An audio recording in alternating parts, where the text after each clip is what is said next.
जैसे नदी में गिरने से किसी की जान नहीं जाती, जान तभी जाती है जब तैरना न आता हो। उसी तरह परिस्थितियाँ कभी समस्या नहीं बनती, समस्या तभी बनती है जब हमें परिस्थितियों से निपटना न आता हो।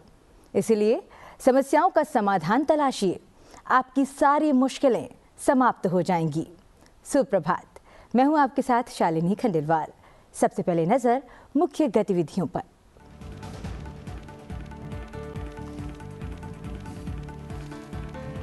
प्रधानमंत्री नरेंद्र मोदी आज दिल्ली में पीएम स्वनिधि लाभार्थियों को करेंगे संबोधित। 1 लाख स्ट्रीट वेंडर्स को योजना के तहत बांटेंगे लोन। दिल्ली मेट्रो के चौथे चरण के लिए 2 अतिरिक्त गलियारों की रखेंगे आधारशिला।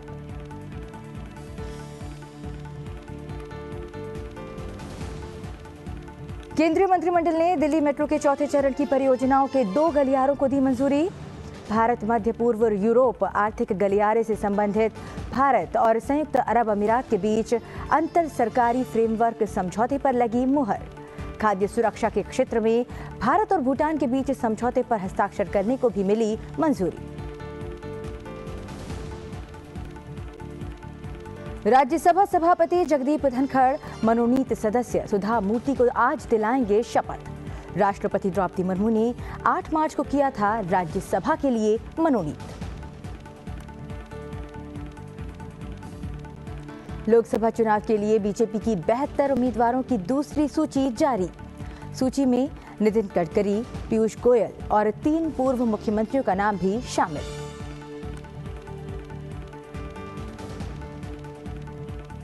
और भूटान के प्रधानमंत्री शेरिंग टोब्गे पद संभालने के बाद अपनी पहली विदेश यात्रा पर आज पहुंचेंगे भारत। 5 दिवसीय दौरे के तहत आज प्रधानमंत्री नरेंद्र मोदी के साथ करेंगे बातचीत। शुक्रवार को राष्ट्रपति द्रौपदी मुर्मू से करेंगे मुलाकात।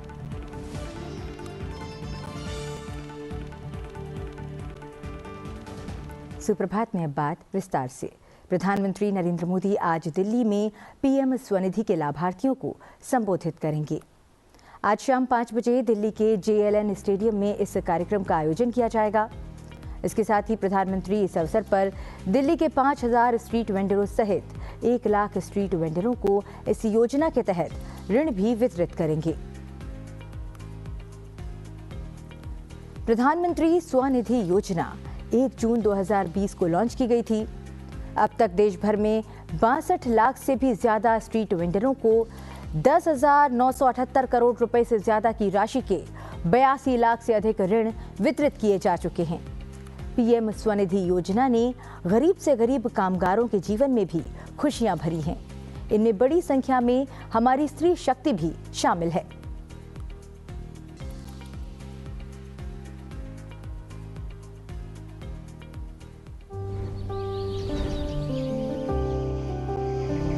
मैं रायसेन को एक बेहतर शहर में देखना चाहती हूँ। मेरा नाम सुशीला बाई है, मैं रायसेन की रहने वाली हूँ। मैं ये बांस का काम करती हूँ, सूपे डलिए बनाने का। ये हमारा पीढ़ी दर पीढ़ी से चला आ रहा है। पहले तो बुरे ही दिन देखता है इंसान जब गरीबी रहती है तो ऐसा लगता था कि ऐसा कौन सा दिन आएगा क्योंकि अपन भी दूसरे लोगों की तरह थोड़े अच्छे से रह सकें।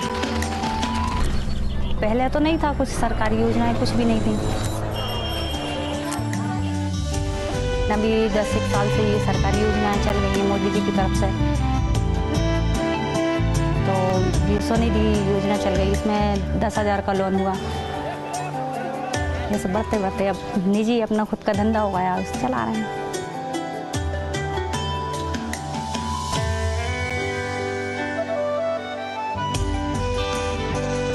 खुद अपने आप से अपनी मेहनत करके अपने बच्चों को भी शिक्षा दे रहा है और अपना कारोबार भी कर रहा है।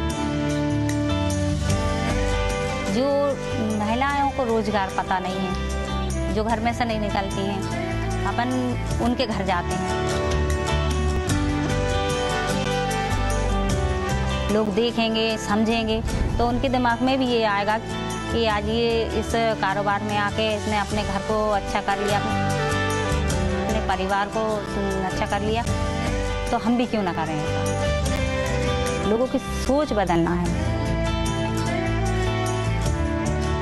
जैसे एक मोहल्ला बेहतर बना तो एक शहर बेहतर बन जाता है। तो जब एक शहर अच्छा होगा तो एक शहर को देख के बाकी दूसरा शहर बेहतर होगा, उसको देख के पूरा देश बेहतर होगा।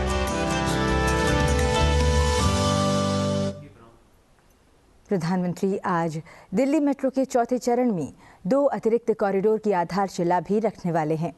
ये कॉरिडोर लाजपत नगर से साकेत जी ब्लॉक तक और इंद्रलोक से इंद्रप्रस्थ तक हैं। ये कॉरिडोर कुल मिलाकर 20 किलोमीटर से भी ज़्यादा लंबे होंगे और कनेक्टिविटी बढ़ाने और यातायात की भीड़ को और भी कम करने में काफ़ी मदद करेंगे।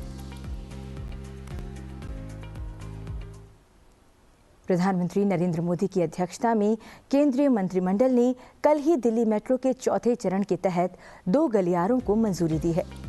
मंत्रिमंडल की बैठक के बाद नई दिल्ली में मीडिया को जानकारी देते हुए सूचना और प्रसारण मंत्री अनुराग सिंह ठाकुर ने कहा कि दोनों गलियारों की कुल लागत 8,400 करोड़ रुपए होगी।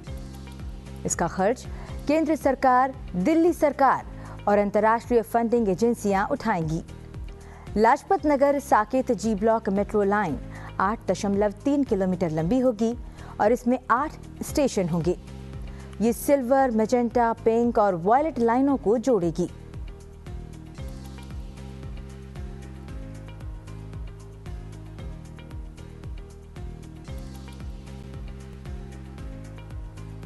सूचना और प्रसारण मंत्री ने कहा कि दिल्ली मेट्रो की ग्रीन लाइन का विस्तार करके इंद्रलोक से इंद्रप्रस्थ तक 12 किलोमीटर लंबी मेट्रो लाइन बनाई जाएगी। इसमें 10 स्टेशन होंगे और ये red, yellow, magenta, violet, blue और एयरपोर्ट एक्सप्रेस लाइनों के साथ इंटरचेंज सुविधा प्रदान करेगी। दिल्ली मेट्रो अपने विस्तार के चौथे चरण के तहत 65 किलोमीटर का नेटवर्क तैयार कर रही है। इन नए गलियारों के मार्च 2026 तक पूरा होने की उम्मीद है।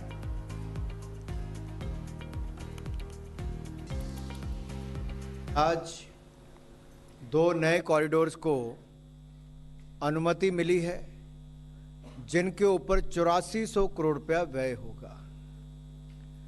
लाजपत नगर से साकेत जी ब्लॉक के लिए, लाजपत नगर से साकेत जी ब्लॉक के लिए 8.4 किलोमीटर लगभग मेट्रो लाइन है। ये इसके 8 स्टेशन होंगे। ये सारी एलिवेटेड मेट्रो लाइन रहेगी। और दूसरी है इंद्रलोक से इंद्रप्रस्थ तक। ये भी 12.377 लगभग 12.4 किलोमीटर मेट्रो लाइन इंद्रलोक से इंद्रप्रस्थ तक बनेगी। इसमें अंडरग्राउंड जो है वो लगभग 11.4 और एलिवेटेड 1 किलोमीटर के लगभग बनेगी। इसके कुल मिलाकर 10 स्टेशन होंगे, जिनमें से 9 अंडरग्राउंड और 1 एलिवेटेड होगा। सो कुल मिलाकर 20.7 किलोमीटर की ये सड़कें, 20.7 किलोमीटर की मेट्रो लाइन, जिसके ऊपर 8,400 करोड़ रुपया खर्च होगा, इसकी मंजूरी दी गई है। इससे पहले भी 2019 में 3 कॉरिडोर को मंजूरी दी गई थी।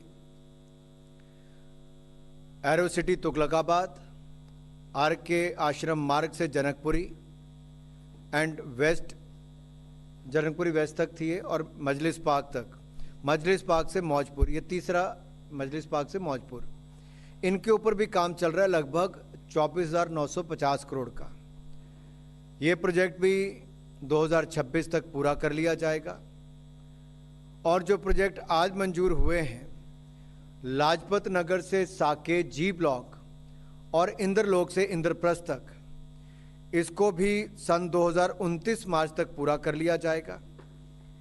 इससे ट्रैफिक कंजेशन और पोल्यूशन में कमी आएगी, फॉसिल फ्यूल की बचत होगी, यानी कि विदेश से फॉसिल फ्यूल नहीं लाना पड़ेगा, कम लाना पड़ेगा। नागरिकों के यातायात में समय की बचत होगी और सुविधा भी मिलेगी, और ट्रैवल कॉस्ट जो खर्चा आता है उसमें भी काफ़ी कमी आएगी। कुल मिलाकर ईज ऑफ लिविंग इससे बढ़ने वाला है। राज्यसभा के सभापति जगदीप धनखड़ आज उच्च सदन के लिए मनोनीत सदस्य मशहूर समाज सेविका और लेखिका सुधा मूर्ति को शपथ दिलाएंगे। राष्ट्रपति द्रौपदी मुर्मू ने 8 मार्च को सुधा मूर्ति को राज्यसभा के लिए मनोनीत किया था। दोपहर करीब 11:30 बजे से संसद भवन से इसका सीधा प्रसारण आप देख सकते हैं।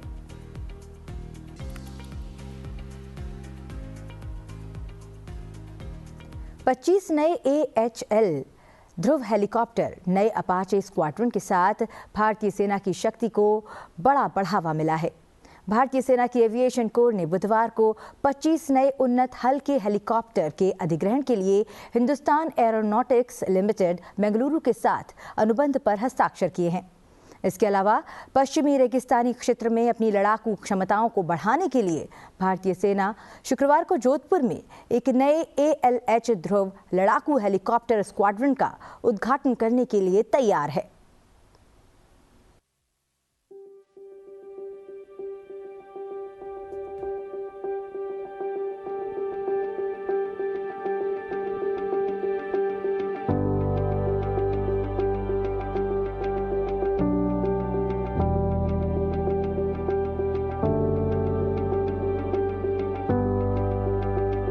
Induction of 9 Mark III soon will give added teeth to the force levels of the Coast Guard and the Coast Guard's capability. The capability of the helicopter is very, very immense, and the many significant operations have been undertaken by the ALH Mark III helicopters, including conduct of search and rescue by night, which was the first of its kind ever in the history of the Indian Coast Guard, and recent operation of rescuing 50 personnel from an oil rig off the coast of Gujarat during the cyclone Biparjoy would not have been possible but for the ALH Mark III aircraft. So this entire program involves a lot of upgradation of the armament system, the sighting system, night vision capability, the automatic target tracker, fire control system. The other systems which are required to be added in the existing fleet of vehicles which were not having night fighting capability. Most of our procurement is through MSME. More than 40 to 45% of our procurement, our supplies come from MSME industries only. कि हम पूरी तरह से आत्मनिर्भरता के साथ हमने ये काम किया है और ये एक बहुत बड़ा कदम होगा इस डायरेक्शन में कि हम नए प्रोडक्ट पूरी तरह से आत्मनिर्भर होकर बना सकें।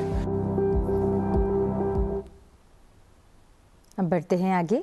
लोकसभा चुनाव के लिए बुधवार की शाम को भाजपा की दूसरी लिस्ट जारी हुई। इसमें 72 नाम शामिल हैं। नागपुर से नितिन गडकरी, मुंबई नॉर्थ से पीयूष गोयल और हमीरपुर से अनुराग ठाकुर को टिकट दिया गया है। हरियाणा के मुख्यमंत्री की कुर्सी छोड़ने वाले मनोहर लाल खट्टर को करनाल से चुनाव लड़ने वाले हैं। भाजपा ने 2 मार्च को जारी पहली लिस्ट में 16 राज्य और 2 केंद्र शासित प्रदेशों से 195 कैंडिडेट्स के नाम जारी किए थे। पहली और दूसरी लिस्ट को मिलाकर पार्टी ने अब तक कुल 267 कैंडिडेट्स के नाम जारी कर दिए हैं, लेकिन आसनसोल सीट से पवन सिंह और बाराबंकी से उपेंद्र रावत ने अपना नाम वापस ले लिया है।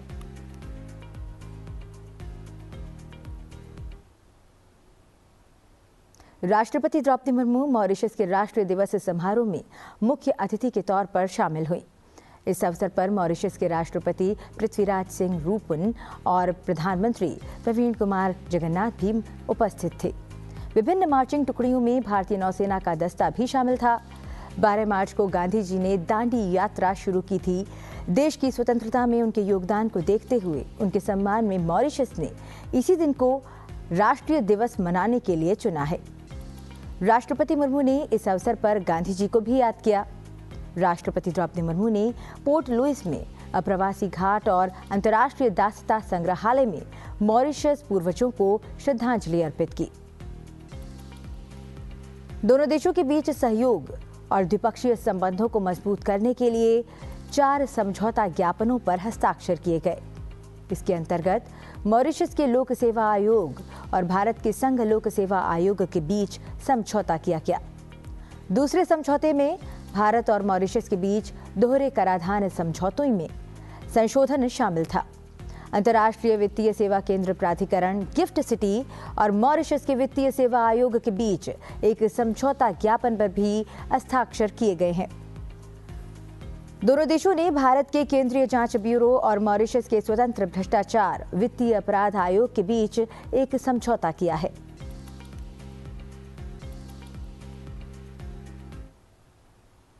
भूटान के प्रधानमंत्री शेरिंग टोब्गे आज प्रधानमंत्री नरेंद्र मोदी के साथ मुलाकात करेंगे।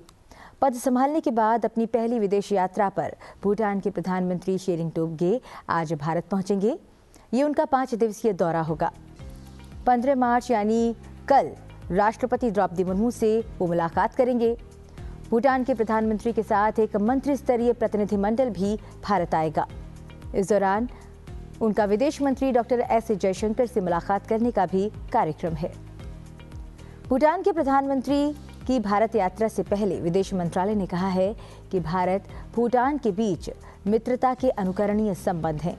ये संबंध विश्वास, सद्भावना और आपसी समझ पर आधारित हैं। न्यूजीलैंड के उप प्रधानमंत्री और विदेश मंत्री विंस्टन पीटर्स ने उपराष्ट्रपति निवास में उपराष्ट्रपति जगदीप धनखड़ से मुलाकात की। दोनों नेताओं के बीच भारत और न्यूजीलैंड के बीच मधुर और मैत्रीपूर्ण संबंधों पर चर्चा हुई, जो लोकतंत्र और कानून के शासन में निहित सामान्य मूल्यों पर आधारित हैं। साथ ही दोनों नेताओं ने दोनों देशों के बीच आर्थिक सहयोग, कनेक्टिविटी और लोगों से लोगों के बीच संबंधों को बढ़ाने पर चर्चा की। बुधवार को प्रधानमंत्री नरेंद्र मोदी ने वीडियो कॉन्फ्रेंसिंग के माध्यम से प्रधानमंत्री सामाजिक उत्थान एवं रोजगार आधारित जन कल्याण यानी पीएम सूरज राष्ट्रीय पोर्टल का शुभारंभ किया। इस मौके पर सफाई मित्रों को आयुष्मान स्वास्थ्य कार्ड और पीपीई किट भी वितरित किए गए। कार्यक्रम को संबोधित करते हुए प्रधानमंत्री ने कहा कि बीते 10 वर्षों से उनकी सरकार वंचित वर्ग के कल्याण और उत्थान के लिए समर्पित रही है। इसके माध्यम से समाज के वंचित वर्गों को सीधे वित्तीय सहायता प्राप्त हो सकेगी। साथियों, आज दलित, पिछड़े और वंचित समाज के कल्याण की दिशा में देश एक और बड़े अवसर का साक्षी बन रहा है। जब वंचितों को वरीयता की भावना हो तो कैसे काम होता है, वो इस आयोजन में दिखाई दे रहा है। आज वंचित वर्ग से जुड़े 1 लाख लाभार्थियों के खाते में 720 करोड़ रुपए की सहायता राशि सीधी उनके बैंक अकाउंट में भेजी गई है। अभी मैंने सूरज पोर्टल भी लॉन्च किया है। इसके जरिए वंचित समुदाय के लोगों को अब सीधे आर्थिक सहायता दी जा सकती है। यानी भारत सरकार की दूसरी योजनाओं की तरह ही विभिन्न अन्य योजनाओं का पैसा भी सीधे आपके खाते में पहुंचेगा। हमारे सीवर और सेप्टिक टैंक श्रमिकों को आज पीपीई किट्स और आयुष्मान हेल्थ कार्ड भी दिए जा रहे हैं। इन्हें और इनके परिवार को अब 5 लाख रुपए तक का मुफ्त इलाज सुनिश्चित हो गया है। प्रधानमंत्री नरेंद्र मोदी ने कहा कि सरकार की विभिन्न योजनाओं का लाभ दलितों, पिछड़ों और वंचितों तक पहुंच रहा है। इससे लोगों के जीवन में बड़ा बदलाव आ रहा है। प्रधानमंत्री ने कहा कि वंचितों के विकास के बिना भारत विकसित राष्ट्र नहीं बन सकता। 2014 में हमारी सरकार ने सबका साथ, सबका विकास के विजन के साथ काम करना शुरू किया। जिन लोगों ने सरकार से उम्मीद छोड़ दी थी, सरकार उनके पास पहुंची और देश के विकास में उन्हें भागीदार बनाया। ये लाभकारी योजनाएं उस सेवा अभियान का ही विस्तार है जो हमारी सरकार 10 वर्षों से एससी, एसटी और ओबीसी और अन्य वंचित समाज के लिए चला रही है। हमने 2047 तक भारत को विकसित राष्ट्र बनाने के का जो संकल्प किया है, लक्ष्य रखा है, और जो वर्ग दशकों तक वंचित रहा, उसके विकास के बिना भारत विकसित नहीं हो सकता। देश में सेमीकंडक्टर उत्पादन के लिए इकोसिस्टम मजबूत बनाने के उद्देश्य से इकाइयां स्थापित करने का प्रयास हो रहा है। इसी कदम को आगे बढ़ाते हुए गुजरात इंडिया टेकेट का आयोजन किया गया। इस कार्यक्रम में प्रधानमंत्री नरेंद्र मोदी वर्चुअल माध्यम से जुड़े और 1.25 लाख करोड़ रुपए की लागत वाली 3 सेमीकंडक्टर परियोजनाओं का शिलान्यास किया। प्रधानमंत्री ने भरोसा जताया कि सेमीकंडक्टर के क्षेत्र में भारत पूरी दुनिया में सबसे बड़ी ताकत बनकर उभरेगा। आज का ये दिन ऐतिहासिक है। आज हम इतिहास भी रच रहे हैं और उज्जवल भविष्य की तरफ एक बहुत बड़ा मजबूत कदम भी उठा रहे हैं। आज सेमीकंडक्टर मैन्युफैक्चरिंग से जुड़े करीब 1.25 लाख करोड़ रुपए के 3 बड़े प्रोजेक्ट्स का शिलान्यास हुआ है। गुजरात के धौलेरा और साणंद में सेमीकंडक्टर फैसिलिटी हो, असम के मोरीगांव में सेमीकंडक्टर फैसिलिटी हो, ये भारत को सेमीकंडक्टर मैन्युफैक्चरिंग का एक बड़ा ग्लोबल हब बनाने में मदद करेगी। मैं सभी देशवासियों को इस महत्वपूर्ण पहल के लिए, एक महत्वपूर्ण शुरुआत के लिए, एक मजबूत कदम के लिए इस आयोजन को लेकर के बहुत बहुत बधाई देता हूं। आज इस कार्यक्रम में ताइवान के हमारे साथी भी वर्चुअल रूप से शामिल हुए हैं। मैं भी भारत के इन प्रयासों से काफी उत्साहित हूं। अब बढ़ते हैं आगे और बात करते हैं राजस्थान के कोटा की। लोकसभा अध्यक्ष ओम बिरला ने अपने संसदीय क्षेत्र कोटा में कोटा सेंट्रल कोऑपरेटिव बैंक की शाखा का अनावरण किया। इस मौके पर उन्होंने कहा कि दुनिया में सहकारिता से ही सामाजिक और आर्थिक परिवर्तन का युग शुरू हुआ है और सहकारिता के माध्यम से ही राजस्थान के लोग आत्मनिर्भर हो सकेंगे। लोकसभा अध्यक्ष ओम बिरला ने कहा कि उनकी सरकार सहकारिता सेक्टर को मजबूत बनाना चाहती है। इसके लिए तमाम प्रयास किए जा रहे हैं और इसमें महिलाओं की भूमिका अहम होगी। उन्होंने कहा कि आने वाले दिनों में एक प्लेटफॉर्म से ग्रामीणों की सभी आवश्यकताओं की पूर्ति की जाएगी।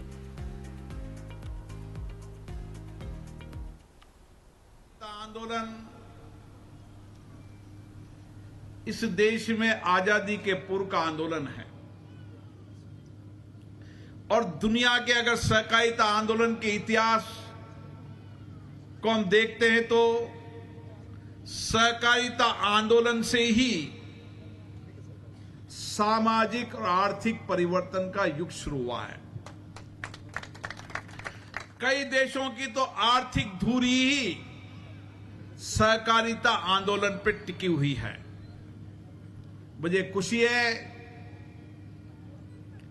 कि हम सब गौरवान्वित हैं कि माननीय नरेंद्र मोदी जी के नेतृत्व में पहली बार सहकारिता विभाग बनाया। सहकारिता विभाग की जिम्मेदारी केंद्रीय गृह मंत्री जी को दी। इससे लगता है कि सहकारिता आंदोलन इस देश के लिए कितना महत्वपूर्ण है। सुप्रभात में आज के लिए बस इतना ही। आप बने रहिए संसद टीवी के साथ। मुझे दीजिए आज्ञा। नमस्कार।